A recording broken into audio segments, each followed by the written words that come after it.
आप देख रहे हैं अमेज नाउ। गंगा, यमुना, राप्ती और गोमती के तटवर्ती इलाकों से खबरें आप तक। नमस्कार, सत्य घटना के आज के अंक के साथ मैं हूं प्रियंका। शुरुआत करते हैं आज की मुख्य घटनाओं से। पुरानी पेंशन बहाली की मांग को लेकर पूरे प्रदेश में कर्मचारी, शिक्षक, अधिकारी एवं पेंशनर्स अधिकार मंच के बैनर तले हुआ जोरदार प्रदर्शन। बीजेपी प्रदेश कार्य समिति सदस्य व जिला प्रभारी अजय सिंह गौतम ने गोरखपुर स्थित पार्टी कार्यालय पर की महत्वपूर्ण बैठक। एक माह से लापता मासूम बच्चे को गोरखपुर पुलिस ने बिहार प्रांत के एक गांव से किया बरामद। लखनऊ में आयोजित मिस्टर एंड मिस यूनिवर्स के ग्रैंड फिनाले में गोरखपुर की दिव्या सिंह ने सेकंड रनर अप का जीता खिताब। गोरखपुर नगर निगम में कार्यरत टैक्स इंस्पेक्टर शादी का झांसा देने के आरोप में गिरफ्तार, जेल रवाना। और खजनी में गोली मारकर हुई लूट का खुलासा, तो गिरफ्तार। अब सत्य घटना विस्तार। पुरानी पेंशन बहाली सहित कई अन्य मांगों को लेकर आज गोरखपुर और आसपास के जिलों में राज्य कर्मचारियों ने धरना दिया और प्रदर्शन भी किया।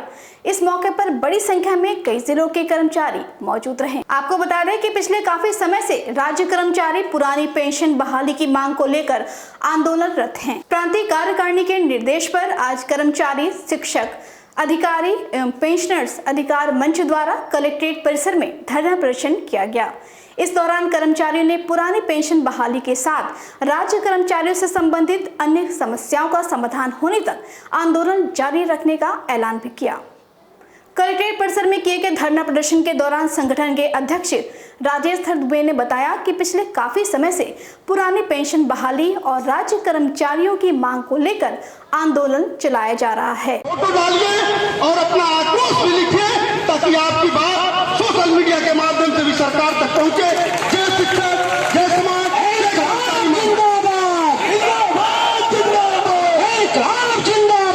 ये हमारी जब से सरकार बनी तब से बहुत सारी मांगे हमारी सरकार के पास लंबित है। इसमें उसमें जो सबसे महत्वपूर्ण हमारी मांग है वो पुरानी पेंशन की बहाली को लेके है। 1 अप्रैल 2004 से उत्तर प्रदेश की और केंद्र की सरकार ने पुरानी पेंशन व्यवस्था को बंद करते हुए कई पेंशन स्कीम लागू की जो कहीं से भी किसी शिक्षक या कर्मचारी के हित में नहीं है। हम इसको खंडन साबित करते हैं और सरकार से मांग करते हैं, निरंतर कर रहे हैं कि हमको कई पेंशन स्कीम से हटाकर पुरानी पेंशन स्कीम में शामिल किया जाए। भारतीय जनता पार्टी जिला इकाई की महत्वपूर्ण बैठक आज महानगर के बेनीगंज स्थित पार्टी कार्यालय पर संपन्न हुई। बैठक का नेतृत्व बीजेपी के प्रदेश कार्य समिति सदस्य व जिले के प्रभारी अजय सिंह गौतम ने किया। बैठक में समस्त जिला पदाधिकारी, मोर्चों के जिलाध्यक्ष एवं महामंत्री समेत अन्य कार्यकर्ता मौजूद रहे। बैठक में संगठन के कार्यों, विधानसभा चुनाव सहित अन्य मुद्दों पर चर्चा किया गया। इस संबंध में प्रदेश कार्य समिति के सदस्य अजय सिंह गौतम ने बताया कि 2022 में एक बार फिर योगी आदित्यनाथ के नेतृत्व में बीजेपी की सरकार बनेगी। सब कार्यकर्ता बंधुओं बहनों की तरफ से आपका इस कार्यक्रम में हार्दिक स्वागत और अभिनंदन करता हूं। आप सबको पता है 7 विधानसभाओं में हमारे पूर्वोत्तर रेलवे अधिकारी क्लब गोरखपुर में स्वतंत्र भारत सत्यनिष्ठा से आत्मनिर्भरता विषय पर आयोजित इस सेमिनार में पूर्वोत्तर रेलवे के महाप्रबंधक विनय कुमार त्रिपाठी समेत अन्य अधिकारियों ने शिरकत किया। सेमिनार में मुख्य वक्ता के रूप में प्रख्यात शिक्षाविद एवं लेखक डॉक्टर अशोक प्रसाद व सेवानिवृत्त प्रमुख मुख्य परिचालन प्रबंधक राकेश त्रिपाठी मौजूद रहे। वक्ताओं ने कहा कि सत्यनिष्ठा से काम कर व्यक्ति ऊंचाइयों तक पहुंच सकता है। Which is to be implemented, which is to be imposed on the contractor. So, if I summarize, no work shall be allowed. Gorakhpur के गीडा थाना क्षेत्र स्थित कालेसर गांव में लगभग 1 महीने से संदिग्ध परिस्थितियों में लापता बच्चे को पुलिस ने सकुशल बरामद कर लिया है। आपको बता दें कि पुलिस इस मामले में गुमशुदगी का मुकदमा दर्ज कर बच्चे की तलाश कर रही थी कि सोशल मीडिया के जरिए पुलिस को जानकारी मिली कि गुमशुदा बच्चा बिहार के बगही गांव में है, जिस पर सक्रिय हुई जनपद की पुलिस बिहार के उस गांव पहुंची जहां बच्चे को देखा गया था। इसके बाद पुलिस ने वहां से बच्चे का फोटो उसके बाबा को भेजा, जिससे उसकी पहचान हो गई। तो पुलिस ने बच्चे को बिहार से सकुशल लाकर परिजनों को सौंप दिया। वहाँ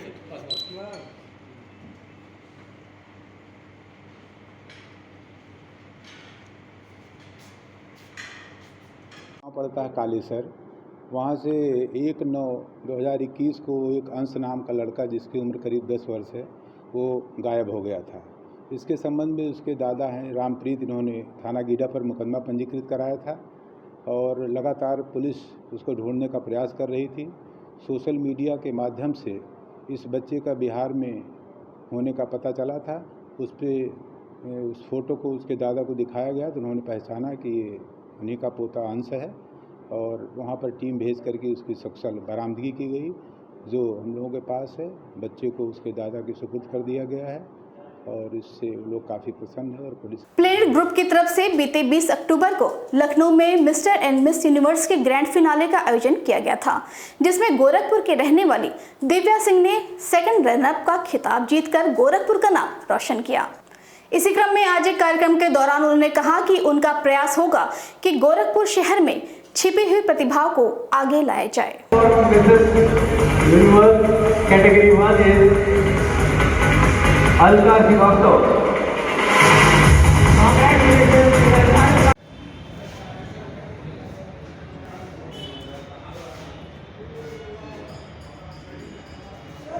में और इसमें 6 राउंड मतलब 6 स्टेप थे। इसमें जीके राउंड था, टैलेंट राउंड था, इसके बाद इसमें कुछ अलग अलग चीज़ें बतानी थी, जैसे एक मुझे ऐसा और याद नहीं, ड्रेसेस का। उसमें वेस्टर्न राउंड थे, फंकी राउंड थे, एथनिक राउंड हुआ था। उसके बाद हमको अपना वो मतलब हॉबी वगैरह बताना था। ये सारी चीज़ें इसमें हुई थी। सर इसमें कोलकाता से आए थे, दिल्ली से, लखनऊ से, कुछ गोरखपुर से थे, इसके अलावा मेरठ वगैरह से भी आए थे। उसमें मिस और मिसेस दोनों थे। टोटल लोगों का 30 लोगों का इसमें सिलेक्शन हुआ था। 15 मिस थी और 15 मिसेस थी। सर मुझे सेकंड रनर का टाइटल मिला है मिस यूनिवर्स इंडिया का। आगे क्या लगता है? सर आगे जैसे मैं आज ये मतलब मुझे एक प्लेटफॉर्म मिला है तो मैं चाहती हूँ कि यहाँ के गोरखपुर में जितने भी बच्चे हैं या फिर कहीं पे भी जो करना चाहते हैं उनको हम प्लेटफॉर्म प्रोवाइड करें। मेरा जैसे कंपनी है तो मैं बस यही 2 चीज़ करना चाहती हूँ, प्लेटफॉर्म प्रोवाइड करना चाहती हूँ और कुछ नए तरह के इवेंट क्रिएट करना चाहती हूँ। गोरखपुर जनपद के गोला थाना क्षेत्र स्थित ग्राम लगुरही में बीते सोमवार की रात अज्ञात चोरों ने श्याम सुंदर ओझा के घर का ताला तोड़कर 1,75,000 नगद और 4 चांदी का सिक्का चुरा ले गए थे। वारदात के बाद मौके पर पहुंची गोला पुलिस ने घटनास्थल का निरीक्षण किया और दूसरे दिन गृह स्वामी संतोष ओझा ने लिखित तहरीर गोला थाने पर दे दिया था, लेकिन गोला पुलिस घटना के 2 दिन बाद भी ना तो चोरों का पता लगा पाई और न ही घटना का मुकदमा दर्ज किया, जिसकी वजह से पीड़ित परिवार अभी भी थाने का चक्कर लगाने को मजबूर है। कहाँ ले गए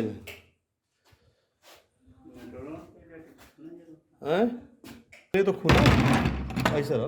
अच्छा देखिए तलवे सब देखे अभी नहीं तो देखे के अंदर का टूटल बा। देखिए लगाया ना, देखिए पता नहीं चले कि ताला टूटल मेमोरी में यार कौन जानेगा। बस्ती शहर का एकमात्र महिला पीजी कॉलेज वित्तीय अनियमितता की वजह से इन दिनों चर्चा में है। बीजेपी विधायक संजय जायसवाल ने विधानसभा में सवाल लगाया और पत्र के माध्यम से इस घोटाले से मुख्यमंत्री को भी अवगत कराया और पूरे मामले में जांच की मांग की। प्राप्त जानकारी के मुताबिक यूजीसी से आए लाखों का फंड महाविद्यालय प्रशासन हड़प कर गया है, जिसकी शिकायत बीजेपी विधायक संजय जायसवाल ने सीएम को पत्र लिखकर किया है।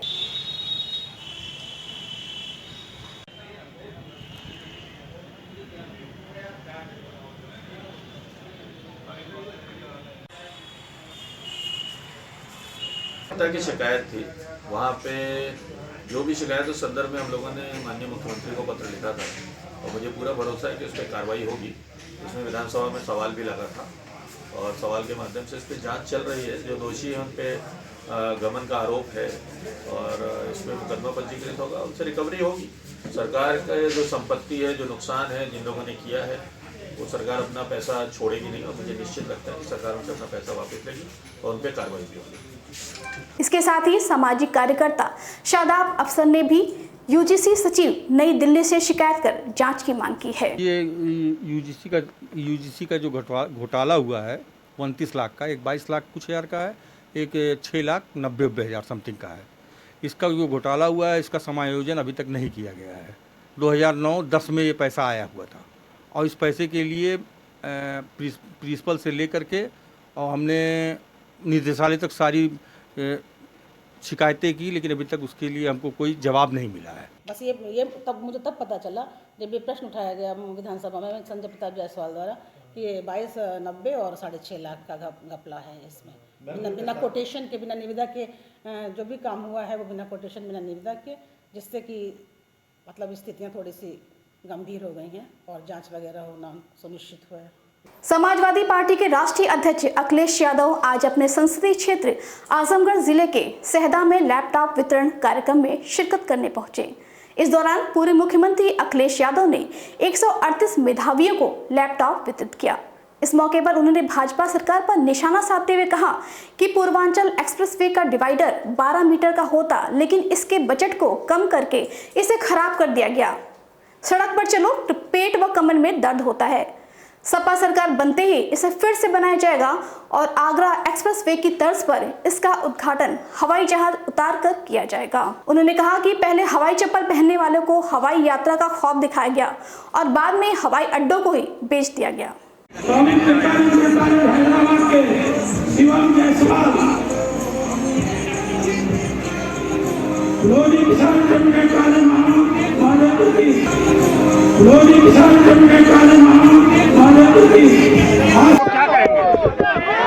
समाजवादी पार्टी और ओम प्रकाश राजभर जी की पार्टी का कार्यक्रम था।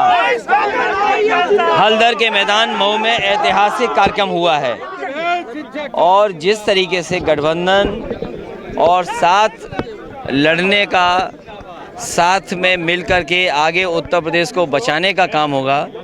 आज का जो जन समर्थन था और जन समर्थन में जो उत्साह और जोश था वो ऐतिहासिक परिणाम देगा। गोरखपुर जनपद में भारतीय मजदूर संघ के तत्वाधान में आज पदाधिकारियों ने भारत सरकार द्वारा बहुमूल्य संपत्तियों और संस्थाओं का निजीकरण के विरोध में आज प्रमुख मुख्य कार्मिक अधिकारी कार्यालय के समक्ष प्रदर्शन करते हुए प्रधानमंत्री को संबोधित ज्ञापन पूर्वोत्तर रेलवे के महाप्रबंधक विनय कुमार त्रिपाठी को सौंपा। प्रदर्शन कर रहे पदाधिकारियों का कहना है कि भारत सरकार सभी सरकारी संस्थानों को निजी हाथों में सौंपने का षड्यंत्र कर रही है, जो यह कार्य सीधे न करके निगमीकरण, विनिवेश एवं मुद्रीकरण के माध्यम से करना चाहती है, जिसका भारतीय मजदूर संघ और भारतीय रेलवे मजदूर संघ पुरजोर विरोध कर रहा है। भारत माता की जय, भारत माता की जय। पूर्वोत्तर रेलवे श्रमिक संघ, पूर्वोत्तर रेलवे श्रमिक संघ। ये हम लोग जो भारतीय रेलवे मजदूर संघ और भारतीय मजदूर संघ ने पूरे देश में जा करके अध्ययन किया है, बिल्कुल जो है वहाँ पाया है कि भारत सरकार के द्वारा अंधाधुंध निजीकरण, निगमीकरण, मुद्रीकरण किया जा रहा है। आज देश में क्या है, इतनी बड़ी सरकारी संस्थान सारे के सारे प्राइवेट की तरफ जा रहे हैं। प्राइवेट वाले क्या कर रहे हैं, सारे कर्मचारियों का दोहन कर रहे हैं। आज ये जो बच्चे पढ़ने जा रहे हैं स्कूल में, वो खुद असमंजस में हैं कि हम पढ़ करके पकौड़े बेचेंगे कि नौकरी करेंगे। गोरखपुर जनपद में अपने 5 सूत्री मांगों को लेकर आज all India station master association के पदाधिकारियों ने प्रदर्शन करते हुए अपनी मांगों से संबंधित ज्ञापन महाप्रबंधक पूर्वोत्तर रेलवे विनय कुमार त्रिपाठी को सौंपा। प्रदर्शन कर रहे पदाधिकारियों और स्टेशन मास्टर का कहना है कि तीनों मंडलों में 2 नाइट्स रोस्टर लागू किया जाए, जिससे लगातार 1 सप्ताह रात्रि कार दिवस से स्टेशन मास्टरों को मुक्ति मिल सके।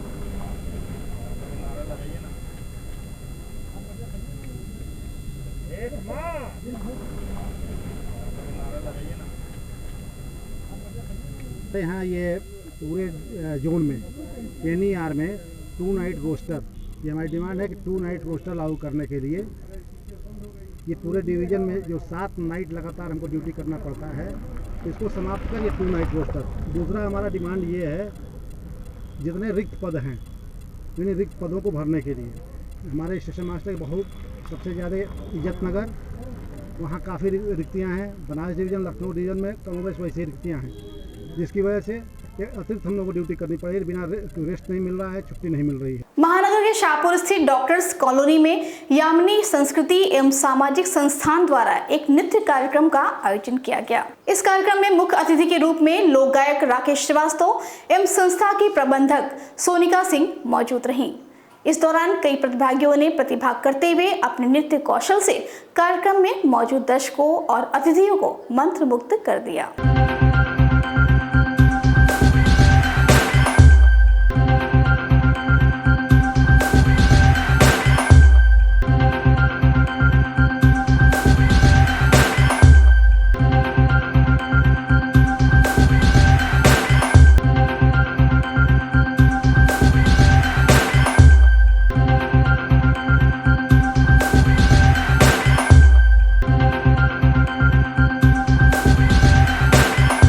मेरा परफॉर्मेंस था अभी देवी दुर्गा के वर्णना के बारे में था। उसमें मैंने दर्शकों को ये बताने की कोशिश की कि देवी दुर्गा का जो पर्सनालिटी है, जिस तरीके से उनका वर्णन पुराणों में वेदों में किया गया है और जो उनका एटीट्यूड है भक्तों के प्रति, जो उनकी भावनाएं हैं, फिर उन्होंने जो सैक्रिफाइस हम लोगों के लिए किया है और जो योग वगैरह उनका जो 9 रूप है, जो उनका मातृ रूप है और एक फ्रेंड की तरह जो साथ देती है हमेशा मुसीबतों में, उसी प्रकार मतलब एक माता भी है, एक पत्नी भी है, एक दोस्त भी है। वही सारी वर्णनाएं को मैंने मतलब अपने भरतनाट्यम के थ्रू बताने की कोशिश की है। लॉकडाउन की एक बहुत बड़ी मार जो है वो कलाकारों के ऊपर पड़ी है, इतनी ज़्यादा कि उनकी आर्थिक स्थिति बुरी तरीके से ख़राब हो गई थी। वो मतलब कुछ कलाकारों की तो ये स्थिति थी कि वो सड़क पे आ गए, तो लोग कलाकारों को जानेंगे नहीं, उनको मंच नहीं मिलेगा, तो फिर वो आगे कैसे चलेंगे। तो सबसे बड़े लॉकडाउन के बाद तो ये था कि कार्यक्रम उनको, कलाकार जो है वो मंच खोजता है, उसको खाना ना मिले, मंच मिलना ज़रूरी है। तो इसीलिए हमने ये कार्यक्रम का आयोजन किया, इसको लाइव प्लेटफॉर्म पे भी रखा, लाइव भी देखा लोगों ने। शादी का झांसा देकर युवती से रेप और धर्मांतरण के लिए दबाव बनाने के मामले में गोरखपुर की रामगढ़ताल पुलिस ने नगर निगम के टैक्स इंस्पेक्टर को गिरफ्तार कर जेल भेज दिया। पकड़े गए टैक्स इंस्पेक्टर का नाम फरहान अहमद उर्फ सोनू है।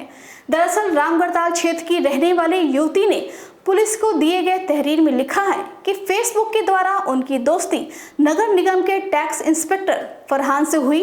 जान पहचान बढ़ने पर एक दूसरे से मुलाकात होने लगी, जिसके बाद शादी का झांसा देकर उसने दुष्कर्म किया और अब शादी के लिए कहने पर धर्म परिवर्तन का दबाव बनाने लगा। इस संबंध में नगर निगम के उप सभापति ऋषि मोहन वर्मा ने कहा कि दोषी के खिलाफ नगर निगम प्रशासन द्वारा भी कार्यवाही की जाएगी। उनके ऊपर हमारे संज्ञान में आया है कि किसी के द्वारा ये आरोप लगाया गया है और जो भी आरोप उनके विरुद्ध लगे हैं या जो भी प्रार्थना पत्र पीड़ित पक्ष की ओर से नगर निगम के अधिकारियों को दिया गया है, उस पर विभागीय जांच चल रही है और जांचों उपरांत दोषी पाए जाने पर उनके विरुद्ध विभागीय कार्रवाई सुनिश्चित करी जाएगी। गोरखपुर जनपद के शाहपुर थाना क्षेत्र स्थित जेल रोड पर युवती से मोबाइल लूटने वाले बाइक सवार 2 बदमाशों को पुलिस ने गिरफ्तार कर लिया है। आपको बता दें कि युवती ने बदमाशों को पकड़ने के लिए गजब की बहादुरी दिखाई और बाइक के पीछे बैठे बदमाश का कॉलर पकड़कर काफी दूर तक भागती रही, लेकिन स्पीड बढ़ने के बाद वह गिरकर घायल हो गई थी। यह पूरी घटना वहां लगे सीसीटीवी कैमरे में कैद हो गई, जिसके बाद फुटेज के आधार पर पुलिस ने बदमाशों को गिरफ्तार कर लिया है।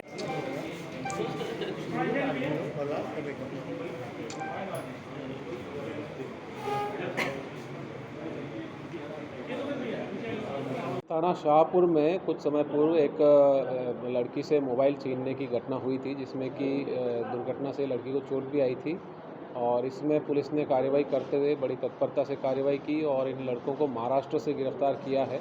ये 2 युवक हैं जो कि शाहपुर थाना क्षेत्र के ही रहने वाले हैं। पूर्व में इनका कोई आपराधिक इतिहास नहीं है।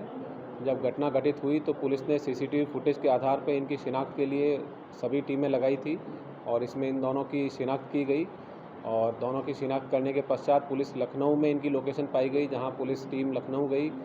वहाँ लखनऊ जाने के बाद पता चला कि इन्होंने मुंबई की एक ट्रेन पकड़ी है, पुष्पक एक्सप्रेस, तो उसके लिए पुलिस भी उनके पीछे लगी और इनको आगे जाकर महाराष्ट्र में मनमाड़ जो ज़िला है मनमाड़ स्टेशन पर जाकर इनको गिरफ्तार किया गया जीआरपी की सहायता से।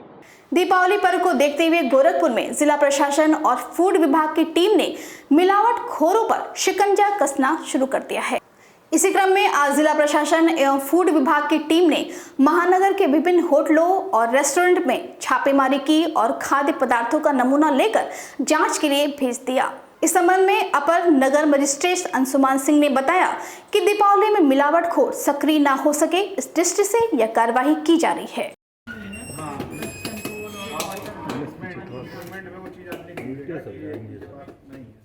मान लीजिए 14 दिन का समय दे दीजिए, वो उसका पेपर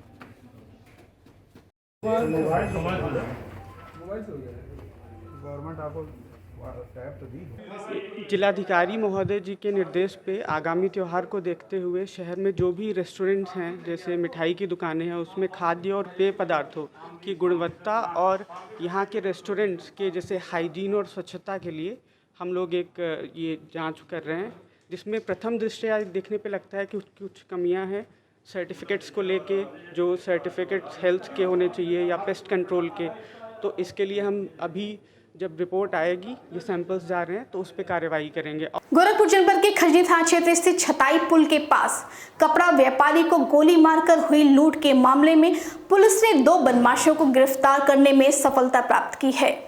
पुलिस ने पकड़े गए बदमाशों के पास से लूट का 1,88,000 रुपए भी बरामद कर लिया है। आपको बता दें कि गोरखपुर के इलाहीबाग के रहने वाले कपड़ा व्यवसायी शदरुद्दीन अंसारी से इन बदमाशों ने खजनी स्थित छताई पुल के पास कलेक्शन का रकम छीनकर फरार हो गए थे।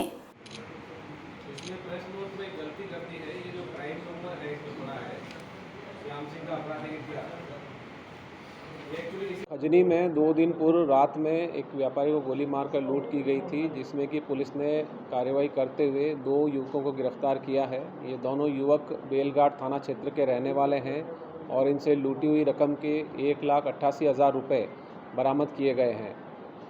जो घटना हुई थी उसमें एक मोबाइल पुलिस को घटनास्थल पर मिला, जिसकी जांच करने पर वो मोबाइल एक दिनेश यादव नाम के युवक का निकला। इस पर पुलिस ने आगे केस को डेवलप करते हुए इन दोनों युवकों को गिरफ्तार किया है और इसमें त्रिनेत्र ऐप जो है उसकी मदद ली गई थी, क्योंकि जो मोबाइल मिला था उसके जो कवर था उसके अंदर एक फ़ोटोग्राफ भी था। उस फोटोग्राफ को जब पुलिस ने त्रिनेत्र ऐप पर अपलोड किया तो उससे मिलते जुलते कई अपराधियों के फ़ोटो उस ऐप पर आए, जिसमें से कि एक दिनेश का भी था। उसका हमने जो डोजियर बनवाया गया था उससे मिलान किया और तत्पश्चात इस पर पुलिस टीमें आगे लगाई गई और जिसमें ये पुलिस टीम को सफलता हासिल हुई है। सत्य घटना के आज के अंक में बस इतना ही। तेज सटीक और ताज़ी घटनाओं को जानने के लिए जुड़े रहें आप अमेज नाउ के फेसबुक पेज, यूट्यूब चैनल और वेब पोर्टल से। इसी के साथ अनुमति दीजिए, नमस्कार।